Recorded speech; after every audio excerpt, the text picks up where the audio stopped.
Breaking news in the last hour. A 31-year-old man's been jailed for a minimum term of 22 years and 8 months for the attempted murder of an asylum seeker. Callum Parslow stabbed an asylum seeker at a hotel that was being used to house migrants. He later told police the attack was a protest against small boat crossings. Whilst giving his sentencing remarks, Mr Justice Dove says the attack on Nahom Hagos has had a devastating impact on his life.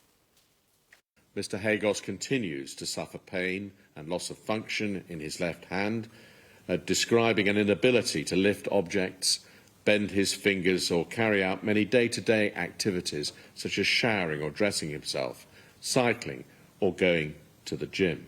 He has recently been assessed by a clinical psychologist who found that he is suffering from PTSD and severe depression as a result of your assault upon him. The treatment for these conditions has yet to be arranged. Your cruel and violent attack on Nahom Hagos has had a devastating and lasting impact upon his quality of life.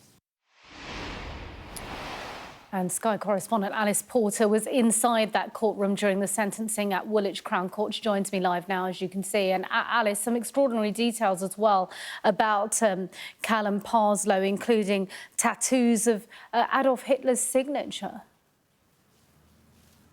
Yes, we heard in court that Callum Parslow, the 32-year-old from Worcester, was obsessed with Nazi memorabilia, having Adolf Hitler's signature tattooed on his arm. Mein Kampf, Hitler's book, was discovered in his flat, and he was very much a white supremacist, so he was obsessed with the far right. And it was this obsession that drove him to becoming very angry at small boat crossings across the Channel, and went with the intention of trying to attack an asylum seeker, and in fact was researching hotels that were housing asylum seekers. And it was on the 2nd of April last year that he travelled to the Pear Tree Inn armed with a knife that he'd specially bought from the US. And it was there that he then completely unprovoked attack against Nahom Hagos, who's an Eritrean asylum seeker, and he attacked him in the chest, and there were the defence wounds in his hands. In the attack on his hand, unfortunately severed all tendons, and it was this very bloody attack which he then chased Mr Hagos out of the hotel and then went on to a canal path, and it was there that he uploaded his manifesto, attempted to upload his manifesto, which was full of vile hate speech. It was racist and anti-Semitic, and he tried to upload it to X, tagging multiple politicians, including the current Prime Minister, as well as other politicians such as Donald Trump, but he was unsuccessful in uploading it to X. But it really gives a sense of the ideology, the far-right ideology that he espoused. He said he had done his duty to England. Now, he was arrested by police at the time, but at the time of the attack in April, the 2nd of April of last year, he was on bail in relation to another offence against a woman in relation to sending her malicious communication, sending abusive, misogynistic and racist messages and videos.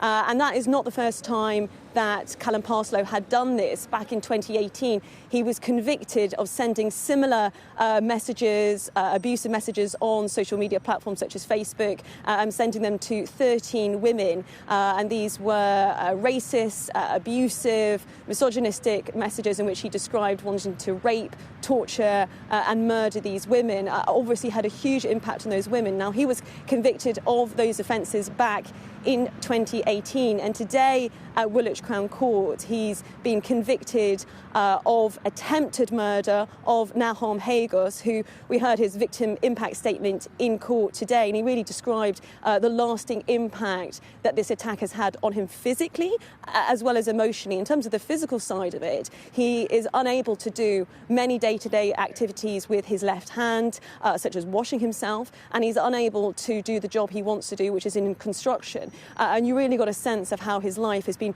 hugely blighted by this horrific attack that has left him emotionally scarred as well, that he's been diagnosed with PTSD, he suffered from depression, and it's had a huge impact on his life. And we heard in court today that Mr. Justice Dove handed this life sentence with a minimum of 22 years and 8 months, and describing it as undoubtedly a terrorist attack. Now, Mr. Parslow also pleaded guilty to other unrelated offences, and these were pleaded guilty to sending electronic communications with intent to cause distress and anxiety and an unconnected sexual offence.